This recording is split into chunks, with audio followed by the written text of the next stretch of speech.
Today I'm going to be in conversation with Professor Boreth Ly about his new book, Traces of Trauma. And the way we're going to carry this forward is I'm going to just briefly summarize a few points about the book, field a question to Boreth, and we're going to have a conversation back and forth till 1:40, 1:45, and then there'll be 15 minutes question time. You will have seen Sarah Maxim's slide. Sarah Maxim is the Vice Chair of the Center for Southeast Asian Studies, and she will be fielding any questions. You can send them to Sarah in the chat box. So, Boreth Ly's book, Traces of Trauma, Cambodian Visual Culture and National Identity in the Aftermath of Genocide, is in conversation on so many levels, with so many works, with so many artists, with so many genres, with so many concepts, that the conversation format seemed the perfect way to give you all entry into this book. And the book starts out with, where are my glasses? The book starts out with a question. It starts out with Adorno's question about how can there be poetry after Auschwitz. And while recognizing the specificity of the Holocaust and that genocide, Boreth recognizes that Cambodians after genocide, those who lived through genocide and those during the experience, but especially after, share an ethical conundrum and a moral question. How does one go on writing poetry? And the book has 5 chapters, and I'm just going to briefly summarize those. And each of my questions to Boreth will be keyed to aspects of those chapters. The book ends with a reflection, and the reflection is this. Again, Boreth returns to Adorno, but Boreth bears these theoretical scholars very lightly. He asks, and quoting Adorno, he says, "It is not wrong to raise the less cultural question whether after Auschwitz you can go on living."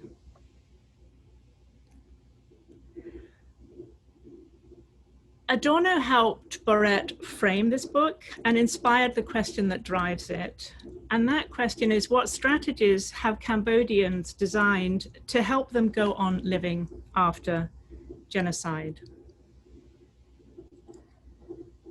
In chapter 1 of the book, Boreth explores and focuses on the broken body. And there are several concepts threading throughout the book to do with the body and memory.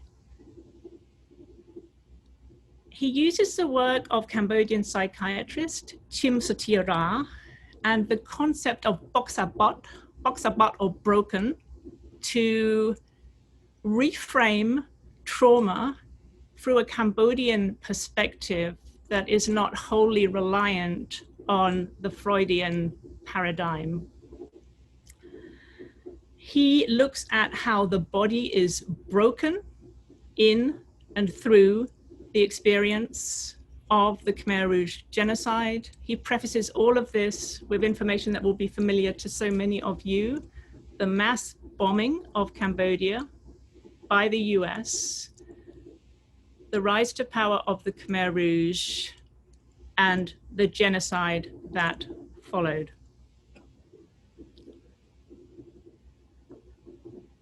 Boreth looks at visual surveillance and how the Khmer Rouge used film and photographs, in particular,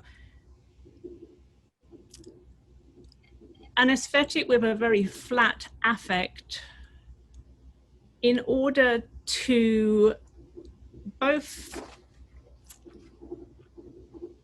erect a surveillance mechanism and a panoptic. And he makes a point that the Khmer Revolution ideal only ever existed in celluloid. So there's a broken body, and there's gomdaich, the cruel policy of smashing individuals who did not fit the paradigm of the Khmer Revolution, whether they were intellectual, artistic, but focusing on the extermination and the culling of artists, intellectuals, poets, and all of that brilliant talent and energy that had sustained Cambodian identity for so many decades, centuries. What Boreth Ly is doing in the book, Kataria also does this in her elegant book. Boreth Ly, in his book, he expands the horizons of the Cambodian nation so that it is not located specifically in Cambodia, but that it is a more flexible, incorporative, embracing Khmer and Akajun, Khmer diaspora, and also embracing not only different ethnic groups, many of whom were targeted by the Khmer Rouge genocide, but also queer nation, LGBTQI identities alongside different ethnic groups to complicate the notion of a unitary Khmer nation. As he looks at the way in which the Khmer genocide smashed Gomdai through a cruel policy, the artistic heritage of Khmers and Cambodians and others, other ethnic groups in Cambodia, he asks a question: at what point does art stop functioning as a vehicle of repression and become a vehicle of expression? And I'm going to start this conversation by asking Boreth to consider a question that he looks at in his chapter 1 about the broken body, about Gomdai, destruction, about Boxabot being broken, how it was that in the Pol Pot regime, the iconography and the attempt to sculpt an icon, a statue, an image to be worshipped of Pol Pot, how it was that this process led to an image of Pol Pot, a bust that Boreth analyzes at length in chapter 4, always looking, as he does throughout the book, at the relationship between the artist, the actual making of the works that he's looking at, so not a finished product, looking at how this object was handled with the care and reverence that might be accorded a Buddhist image, and juxtaposing the care and reverence with which an icon of Pol Pot was handled with the willful and cruel destruction and smashing of human bodies. So I will start off with that question, Boreth. It's an open-ended question because yours is such a beautifully open-ended book. Thank you. Well, me too. Thank you everyone for coming. I see many familiar faces, and thank you, Sarah. Thank you, Penny, for that wonderful introduction, and thank you to the Center for Southeast Asian Studies and the Department of Southeast Asian Studies at UC Berkeley for hosting this. And I'm sorry I'm not able to speak to all of you today, but I just want to say hello and thank you for coming. Just to address Penny's question, Penny, that's a beautiful introduction to the book, and I think you very much further my what I'm intended to.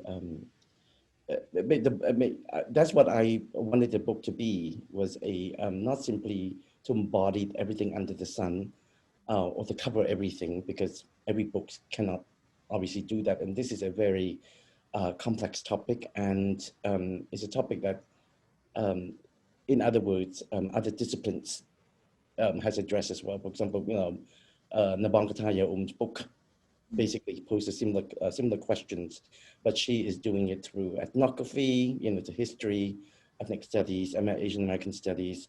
Mine just happened to be as a trained art historian and more an interdisciplinary scholar who is interested in the arts. My approach is very much from the artist and the production of art perspective, and then what art, the function of art in the aftermath of the genocide, and all these atrocities, not simply the genocide, because they're all interrelated, these events that happened in Cambodia. To answer your question, to address your question, a very open-ended question indeed, Penny. I think this is one of the most challenging aspects of the Khmer Rouge ideology. And I think in that case, it's not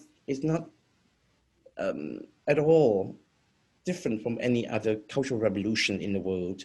And I'm thinking specifically of Lao, because the precedent, that is what constitutes art, religion, that is the only model available to the revolutionaries, in this case, the Khmer Rouge regime.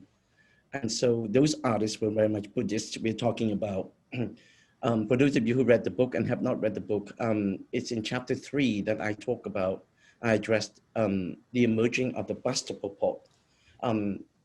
There is no image of him made until around 1976, when it was a copy of a photograph. And most of these, what I was interested in is that these, most of the survivors, there are many of them still unknown, but most of the survivors who came out, who let themselves known to the world, mostly artists. We know all of them, who has written about. And what I was interested in was that how then, why is the question, why are these artists alive and why the other were mostly killed, but why artists? Were they useless? Were they, and one of them is still alive, Jimmy, is basically a repairer of typewriter. So they perform a certain function. And that's why, so I was interested in that. And what I did was interested in was basically look at their biographies that they have written. And basically because, and trying to see what was the intention and how do they negotiate. And this is, we're not talking about something light here, we're talking about a life and death. So these artists were making bust of Pol Pot, but given a photograph that will presumably taken by one of the photographers at Dosai prison at S21. And they were trying to copy this photograph according to these artists who survived artists. And so they were making this bust. But what's interesting was that if, for example, if they make a bust of Pol Pot out of cement, that is not perfect. In other words, something that's defect, then they need to destroy it. They need to dispose it, but they have to dispose it like a Buddha image. They cannot just basically, smash it and throw it away. It has to be taken care of like a Buddha image. And I find that very interesting because it's the opposite of, of the cruel, if you will, concept and policy of Comte. Basically, is to smash, to destroy something and leave no traces. That kind of cruel destruction of culture and arts that were produced before that. Now, obviously, there's a lot of contradictions within the Khmer Rouge regime. For instance, why, for example, did they not destroy the collection at the National Museum in Cambodia? Why did not they destroy some of the temples, for example, in the palace? Why do they keep that? And we know that the Khmer Rouge entertain, foreign diplomats from foreign leaders from nearby countries such as Myanmar, and give them a tour. So we have photograph of that. But in terms of Western country, it's very much closed off. And so for me, that's what's make it so interesting, about this. And so, so there's a contradiction, in other words, but we have to be careful because what happened is that the regime hasn't finished yet when it came to an end. When Vietnam invaded Cambodia, because there was a plan to build a colossal statue, a monumental statue of Pol Pot, comparable, I would imagine, comparable to statue of Mao and some of the North Korean leaders, and they were supposed to put that statue on top of Wat Phnom, which is, anybody who know Cambodian, Phnom Penh, it's a very sacred space. The founding, the founding of the city is located, and of course the gigantic stupa and the Buddhist temple on top of the hill, and that there was some. It seems to us that there was intention to destroy what on top of Phnom Penh, what Phnom, and a colossal statue, a monumental statue of Pol Pot was supposed to be placed on top of that statue. Now, as I end chapter 4 saying that one can only imagine, perhaps Phnom Penh would have looked like North Korea, or perhaps what is now China, right? With all images of Mao Zedong and North Korean leaders, you know? But thank God, you know, the regime came to an end after 4.5 years or so. So on the one hand, but one can say that they didn't destroy what is in the past, but it's not a guarantee. Had the regime last longer, you know? Again, thank heaven that, you know, it came to an end. You know, after 4.5 years, not quick enough. Thank Anyway, you. yeah. Thank you, Boreth. So the title of the book, Traces of Trauma, and just referred to the Khmer Rouge proverb, to destroy you is no loss, to keep you is no gain. So the Khmer Rouge set out to destroy all these artistic traces, to Cam Dike, but it didn't succeed. And ultimately art transcended. And so not suggesting that you're driving a triumphalist narrative here, but what you're looking at is the complexity of the transcendence and what resisted trauma. And in your book, you look at resilience and you talk about scarred resilience, because alongside the body and the Khmer Rouge attempts to destroy and its actual destruction, the Gom Dike, alongside the brokenness, the book's about there is snarm, the scars. You also talk about the snarm as footprints, as imprints, and what's left. So could you speak a little to these traces and how you've used this concept and notion of the Khmer, snarm, and traces? Thank you. So thank you. That's a very good question, because what I was trying to do was to look at Cambodian Khmer culture through the Khmer language, and it's a process of translation.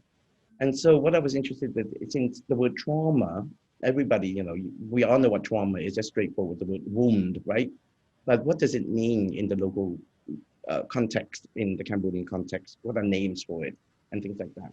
What term do they use, and how do they conceptualize and theorize very differently, rather than imposing, if you will, a body of literature, as I said in the book, on a culture that has its own, you know, way of dealing, especially, we are not talking about abstraction, which is wonderful in terms of scholarly and, you know, kind of, mental exercise and you know, mind,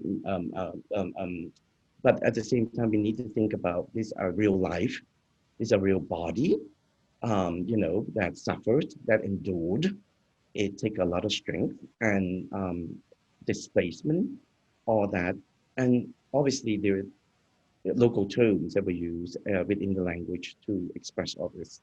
And so the equivalent of the English term traces, which had, as all of you know, that there's a Derrida and all that wrote about it already. But what I was interested is that, you know, in the context of the Khmer language, snam has both the meaning of a scar, as in a scar on your body, a scar on the earth, but also as in footprints. For example, you know, the foot snam germ usually basically is, you know, usually as, you know, the footprints of an elephant, right? So and that footprint, you know, it's, for me, it's when you retrace something, we are basically going backwards historically. So, and this is where I decided the title of the book, Traces of Trauma, besides, you know, playing on the alliteration of the T and the T, but at the same time, it's about how to localize this concept. And so, sorry, remind you my question, your question again, Penny, sorry. You answered the question. The question was about traces of trauma and your use of snarm.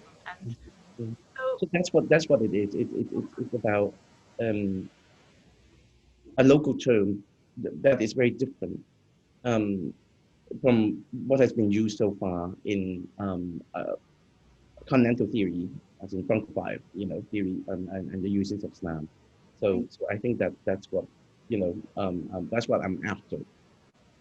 Thank you, Boreth. And you used the term local just now, but your book is making an intervention on so many levels because you're working in a very grounded way with artists in Cambodia, but you're also looking at how these terms travel and how the trauma travels in diaspora, in migration. Mm-hmm. We might return to that point later. One of the really fun things in your book Mm-hmm. is how you use this concept of marvelous realism. And you talk about a Khmer Buddhist marvelous realism. And you're looking there at the work of Leng Sakon. So another intervention Boreth's book is making for those of you who haven't read it. And again, I really encourage you to read it, to teach with it. Another intervention that Boreth's book is making is he is working with and talking to and listening. He's listening so carefully to so many artists working across so many genres. One of these artists is Leng Sakon, who has the Heavy Skirt series. And you talk about marvelous realism, and I wondered if you could say a few words about that.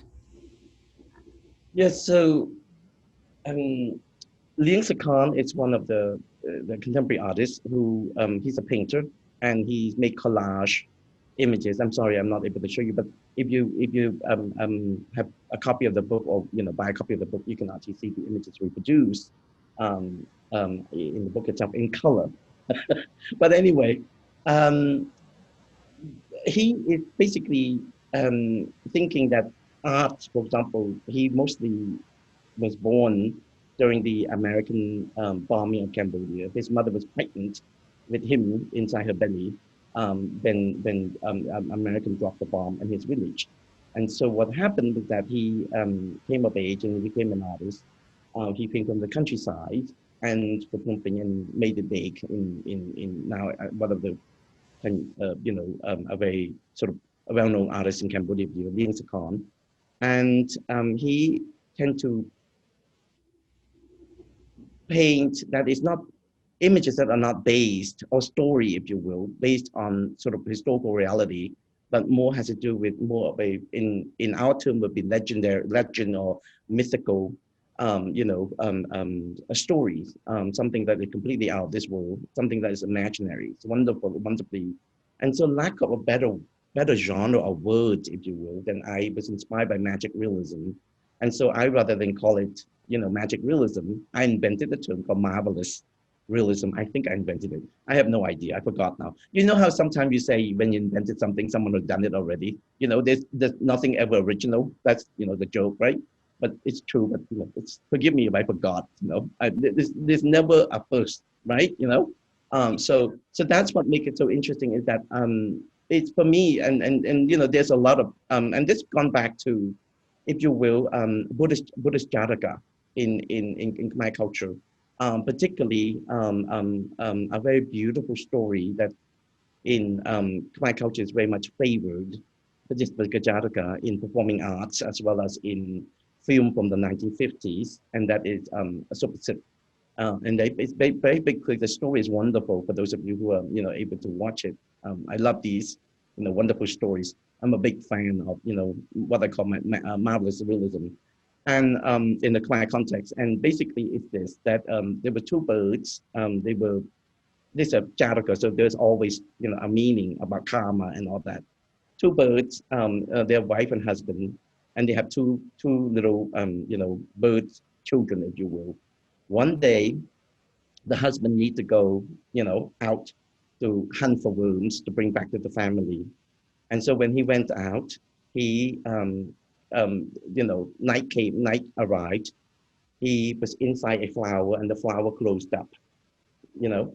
And so what happened was that he couldn't get out until he need to wait until the next day when the sun rise before the flower could open again to release him. Meanwhile, back home where the wife and the kids are, there's a fire in the forest. And so, the nest was burned down and the kids were dead. And so when he returned, he smelled completely like a flower. And the ladybird misunderstood this and said he must have had, you know, a night out with another woman, with another female birds.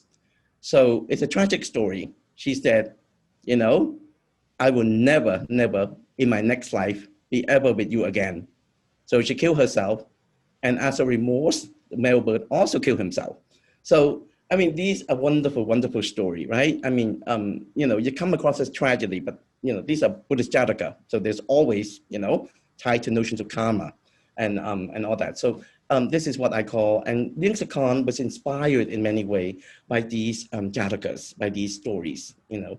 So, and how he sort of think about, for example, bomb that would drop from the sky, and how that, you know, all these divine beings would transform these bombs, deadly, you know, weapons into flowers. So these, you know, so for him, for Liang Khan, his art was about transcending, about transforming trauma into, you know, something poetic, something pleasurable, something imaginary, something magical, if you will. You know, it's a way of transforming pain into pleasure, into something else. So I think that was his mission, rather than, you know, making it as a form of, how shall we say, seeking social justice. There's other artists doing that too, but this is very much, you know, Liang Khan way of approaching, you know. So this is where he's coming from. I hope I answered your question, Penny. Oh, more than. Thank you so much. And it's lovely that you raised the Jataka, but also narrative, because one of the things you're also looking at throughout the book is memory, and talk about narrative memory and how that sort of unfolds in a quite linear way, and then traumatic memory, which is about rupture. You know, it's punctuated, it can erupt at different times. You also talk about how memory can be visceral, and again, a lot of the way in which you talk about memory is about it's the embodiment of past pain, and that's something that's running through your book. But to return just briefly to Liang Khan and the heavy skirt, in that section of the book, you also talk about how key women are to Khmer culture. And so you're looking there at matrilineal, a matrilocal society, and the importance of women in Khmer culture. And you make the argument, which I, again, as with many aspects of your book, I don't think has been made before, that what happened under the Pol Pot regime, under the Khmer Rouge, is that this mother figure was ripped out and was replaced by a patriarchal figure. And I wondered if you could speak to that a little bit, because in your performance chapter, chapter 5, you also look at the mythology and the role of the female body, not as an allegory, but as transmitting memory. So this notion is there throughout your book, and I'd love you to say more about that. Yes, I hope I'm not essentializing, but this is my perspective as someone who was born and raised in that culture. And this matters because, you know, it's not about, for those of you who are intersectionalist, you know, you might accuse me of being identitarian, but tough luck. But I think that the mother figure play a very important role in Khmer society, Khmer culture, and the Khmer nation, period, because under the, I might be wrong by make a claim that during the Khmer Rouge era, the mother is erased, the significance of the mother. Angka, the term Angka, which basically means the regime, this abstract regime, for me, it's very much, you know, the organization that represented by male, and many children, like any revolution in the world, I think, is taught, it's inculcated to be the ideology to betray your birth parents, your family, and to embrace that, you know, ideological family, which basically in this case is Angka, this abstract organization. children, for example, were sent to, to work in the field, work with other kind of children, and it doesn't matter, it doesn't have to be children, but, you are asked to, that your family is the ideology, not your own, immediate birth family. And that's the only time, I think, when the mother does not play a significant role. In other words, because life is not an issue, it doesn't matter your life or death, right? There's in fact, there's a Khmer Rouge kind of, slogan, right? Basically in Khmer would be, translated to keep you is of no gain, to get rid of you is no gain either, So therefore, life is reduced to, it has no value, no. So when we think about, in traditional sense, the female figure, the female womb is about, her ability to generate, right, the progenitors. So in this case, I think that's why this ideology is about very much a patriarchal ideology. And of course, there are women behind the scene as well, but basically mostly men. And so, so in the post-Khmer Rouge period, there's a burden also of the mother or the woman to repopulate, right? To regenerate the race, the Khmer society. And I'm not talking about, the ethnic Khmer race. I'm just talking about, population in general. We're talking about 1.7 million people who were, killed, right? Die. And so it's basically the burden of the mother, the woman again, to return to a society and basically to repopulate, right? The nation. But in the post-Khmer Rouge period, and also during the Khmer Rouge era, many of the husbands, the men, were first to be killed. So you have, more women survivor. And this is, I think, Bankataya has been doing research on this. If she's managed to stay until the end, perhaps she can say something about it. But I would say that too. Now, just to do to make a reference, I just finished an article, a coming up article on the mad mothers in Khmer, in the film of Ritipan. The mother.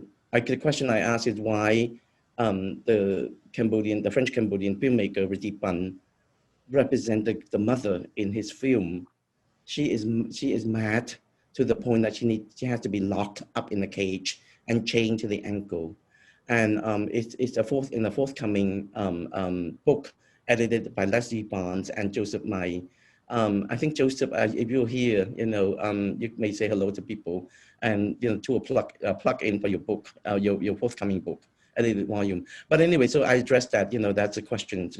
It's so for me. That's why at the very end I returned to the idea that perhaps it's very important to honor the female body, rather than call it an allegory, because the Khmer term, again, we don't have a term for allegory like the way we think about it in terms of literature and the visual art that was imported, under French colonialism or in France. The term is Rup Patitan, basically an icon, like a Buddha image, So it's a female body sculpture. They are not allegory. They are sacred body. So, and that's why I was cautioning us not to use, for example, the image of the Apsara body, like the dancer, because that body is sacred. It mediates between heaven and earth. The female bodies traditionally in Khmer culture has always been very sacred for many reasons, as I outlined earlier. So anyway, so I hope that answered your question. It does, absolutely. And I have so many questions, and always will. Your book always stimulates so many questions, but I'm also conscious that so many people have taken time to be here, which is wonderful. So I will just close with a question, and then we can open it up for more questions. And so the question links back to the visceral memory. And you talk about intangible memory, visceral memory, and can memory be archived? Is this art an archive of memory? Is it beyond the archive? there's also some humor and levity in traces of what you're looking at. For example, the man who is characterized as mad when he's actually singing something that is actually very sane. Everyone else is going along with this hideous slaughter, and he's singing against it. He's characterized as mad. But I wanted to go from that to this present moment, which, as you started the book, mentioning that you can compare some of the questions and conundrums that Adorno raises, but you know, the Holocaust itself is unique, the Cambodian genocide itself is unique, so I'm not here trying to compare this trauma that many people are living through in different ways at the moment in the US, globally, whether it's to do with racial strife or if it's to do with the pandemic. You yourself, you know, you were evacuated from Santa Cruz due to fires. So you've just had to sort of relive a displacement. And I wondered if you had anything to end on a sort of a note of hope and resilience that you'd like to say about that, and then we'll open it up for questions. Okay. Well, I live in Santa Cruz, California, and this, for those of you who live in California, you heard all about the fire, the wildfire. And where I live, our area was threatened by the fire. And so we had to be evacuated. And so I left, and suddenly I found myself returning to April 17, 1975 again. My colleague come and knock on my door and said, you know, get ready, I'll come back and pick you up in 2 hours. So, and she left me a note and say, you know, the police had told us that we need to get out. So for me, it was a very, obviously, you know, for someone who basically gone to that experience, it's extremely, it's as if that nightmare never go away, you know. So anyway, I re-evacuated, and it's interesting what I took. For those of you, you know, there's a classic question: if there's a fire, right? What is the most dearest and to you? So I took my because photograph is very important because there isn't many photograph labs, and there's only, you know, a few photographs of my own family members. You know, that's the only image I have of them because, you know, they perished. So I grabbed those, and interestingly, I wrapped them in a sarong, you know, because Khmer people, we wear sarong at home. So it was the same scenario happening again. So anyway, so I departed, and anyway, to make a long story short, kind of reliving that trauma. What prepared me for this is that, for me, it's not so much that the resilience or the past experience of being displaced that helped me cope with this new rupture, this new, if you will, you know, displacement, because, you know, we are entering an era of, it's a very, very frightening moment in our world right now, not simply the US, but I think globally. Climate change, obviously, it's affecting, right? All this fire in California and Oregon, etc., where we live, social protests, etc. But for me, it's also a moment to rethink and to learn and to remind ourselves how to be a good human being. What constitutes a good human being? We cannot save anybody else. We cannot save the planet. We cannot save all the animals. We cannot save everything until we save ourselves first. And by that, I mean, learn how to be a good human being and be kind to each other. Now, I sound very preachy, but let me relate to you very briefly. When I came back from the genocide, you know, the Khmer Rouge era came to an end in 1979, it was still a socialist country at that very moment in 79 in Cambodia. We were all very desperate. There was nothing to eat, very little rice. And in those days, how you bargain would basically measure, you know, you know, a cup of rice, if you will, you know, or you know, how many, a kilo of rice, that sort of things. That's how we exchange, right? Vegetable, meat, and things like that. But I remembered our neighbors and all the survivors were so kind to each other. Whatever we have, we share with each other. Fast forward, contemporary Cambodia is a different world altogether. Things is not the same anymore. And perhaps that has to do with the arrival of globalism and capitalism, right? A return to capitalism. Again, I'm not anti-capitalism. I'm not embracing of socialism ideal either. You know, remember that utopia, you know, one person's utopia is another person's genocide. You know, one has to be very careful. But I think one really needs to kind of, you know, rethink. It's a wonderful opportunity, I think, for us to rethink our role as a human being, right? You know, and like, again, I'm not thinking any fancy theorization of humanism, post-humanism. I'm just thinking of just purely, you know, how to be a good human being. Another example I think one can learn from Cambodian culture is that I noticed that in my years in the US and living in an American culture, there is a fear and an admiration for those who are powerful. And power means nasty. Power means, for example, in academic discourse, be cutting someone down, right? Shut them down and that sort of things. You know, we're all in the academy. Maybe this is a moot point I'm making, but I'm going to make it anyway. And that is, once upon a time, believe it or not, in Khmer culture, perhaps I think in Southeast Asian culture, there is an admiration, a love for people, for character, who we call tun plun and float boat, meaning someone who is soft and gentle, someone who is kind and sweet, right? You know, it's an admirable quality. People love you for that. Now, I want you to ask all of yourself, in the academy in particular, grad student, I watch them all the time. Being nice, it means, oh, she's not, he or she is nothing. Someone who's nasty and torture you, it's very mucky the start, really, you know what I mean? See, the masochistic. So what my point is that, you know, this a different way of thinking about power. This is a power discourse. We should really kind of think about goodness as a form of power, something that we should admire. I know this sounds very preachy, but if you to ask me what I've learned, you know, my cultural upbringing, right?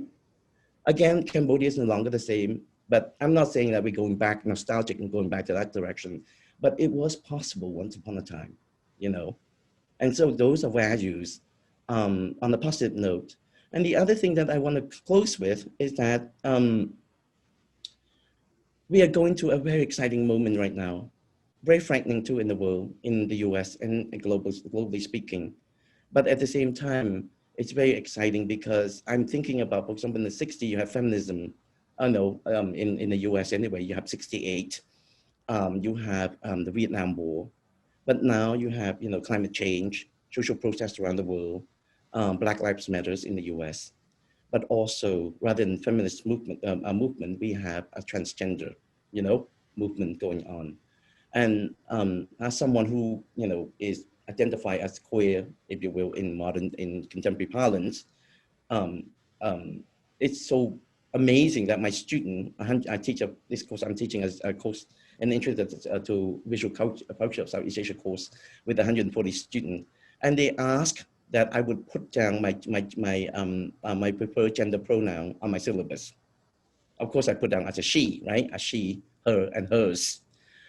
I would never thought that, you know, that this is, we get to a point in which this is enter the lexicon, if you will, right? So this, I think, is a very exciting moment, you know, for us to go to think through all this.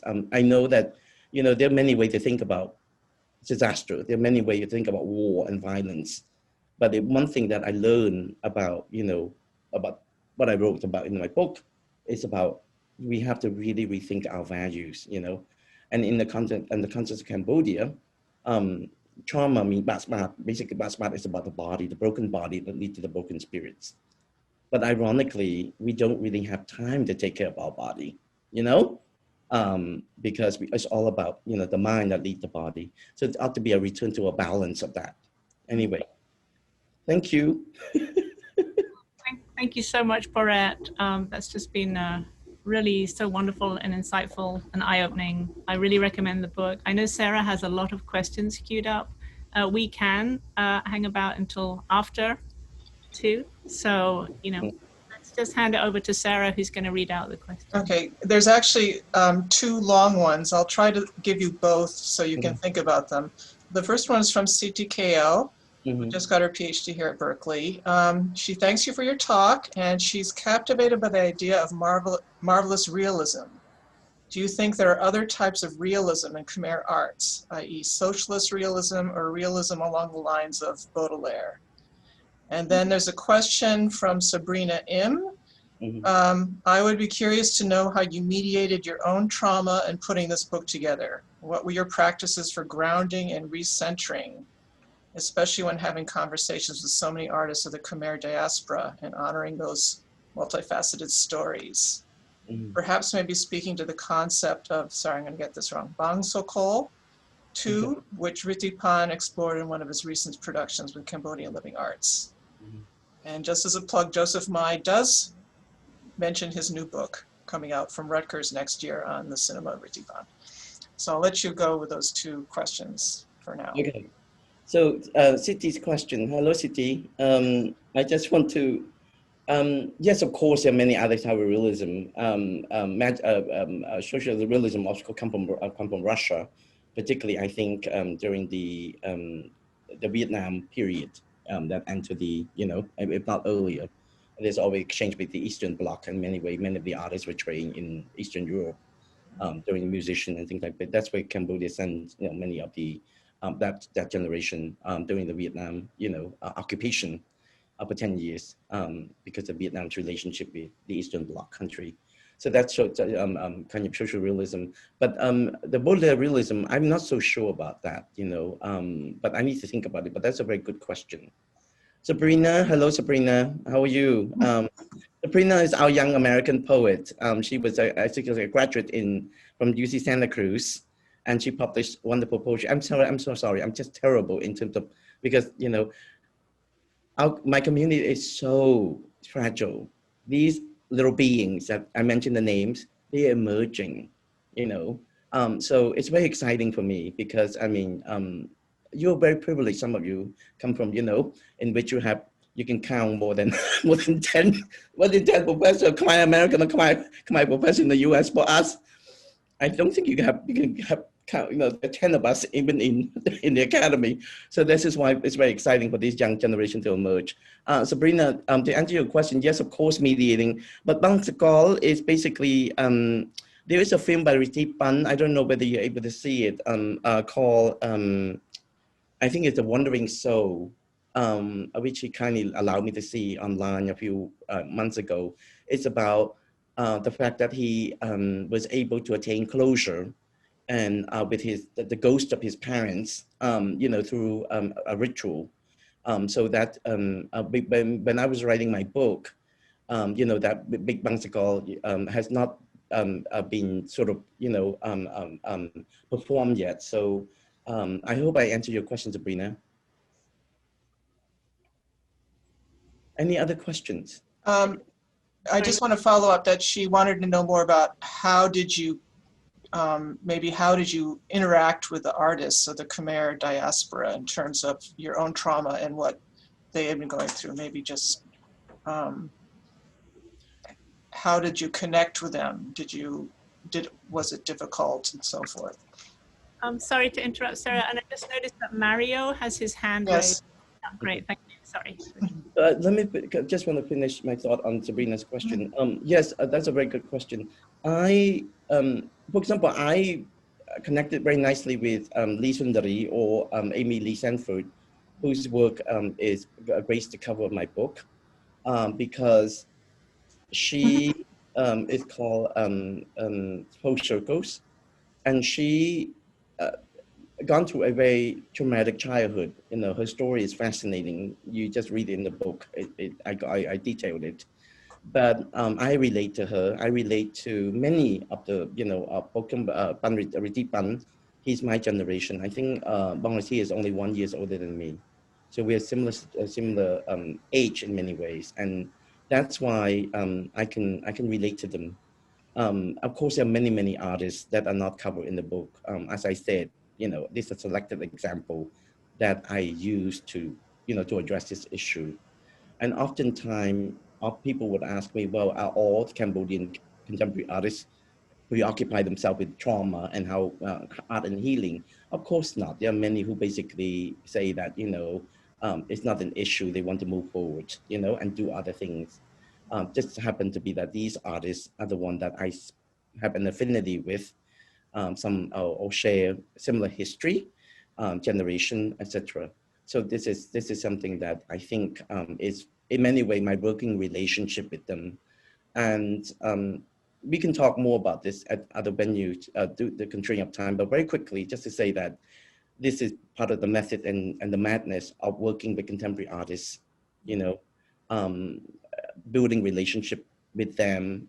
In my case, when I work with someone, it's a lifetime of friendship that I work with them, because it's an artist do not just make one great hit, their biography, their life, their daily, existence. For example, there's another artist I work with, Bin Dang, as a perfect example. I've known Bin for, I think, my God, over 10 years, ever since he started. I think Bin is, hello, Bin. So yeah, so that's how I build a relationship, with these artists. It's not at all, for those of you who are not working with contemporary art and working with living artists, it's not at all unusual, it's quite a normal method, a common method, if you will. Who's Mario? We have one question from Mario. I think he's not able to use the chat. I'm going to unmute him and he can ask you directly. Okay. So I'm asking him to unmute himself. Oh, hello. Hi, Professor. Your laughter is such a gift. I love it. And my question is, you mentioned about art as transcendent and it's beautiful, such as bombs turning into flowers. And I wonder if art is disruptive, not, quote unquote, beautiful, does it still become a healing part, or agency? Thank you. Can you say that again, because your sound break up a little bit? Does art what? Sorry? Disruptive. If art is not disruptive, can it still be beautiful? Was that it, Mario? And can it be healing if it's disruptive? I think that was it, yeah. And also if it's not beautiful. I think the notion of beauty is relative, to every society. So to every culture, it's very subjective. This is part of aesthetics, right? And of the sublime, etc. But I think what you're trying to ask me, I hope don't put words into your mouth, is that does art that does not perform so-called address issues of social justice still considered to be beautiful? Am I correct? Okay, of course, that is a very old-fashioned way to say that, there's one form of art, right, that is better than the other. Listen, my book is about the language of pain in many ways, but also in order to know pain, in order for me to know pleasure, I also need to know pain. I know pleasure, I know how to laugh, what I call belly laugh. It's because it's an irony, pleasure. I think oftentimes when we talk about trauma, it's almost like forbidden, it's a taboo. How could you call trauma a kind of pleasure? That's sick, right? It's porn pain. But I think it's, if one think about it from a philosophical perspective, it's a binary, one cannot understand the other without the other, right? So I think that's what it is. And there's such a thing as, that healing is a form of pleasure. So anyway, this requires seminar, people. Anyway, thank you for that wonderful question, Mario. Do you have any other questions? No, there are no other questions. People are just thanking you for the talk. And since it is 2 o'clock, I don't know, Penny, do you have any final thoughts and want to close the discussion? I'm reluctant to close the discussion. I'd love to keep it going all afternoon, but Boreth has been so generous with his time and insights, and I think we should close it if there are no further questions. I've got a really small screen here. My big desktop died, so I can't see everyone who's here, but thank you all for coming and joining. And it would be helpful to have feedback on this format too, because we sort of ran it as a book chat rather than a lecture. So we might be thinking of doing some more of these in the future. But especially, I just wanted to thank Boreth for his time. It's been an absolute pleasure. And Thank Boreth, you. you can read all the thanks from people logging out now in the chat. Okay. Thank you so much for coming. I hope you spend your time wisely. Okay. Bye-bye. Thank you.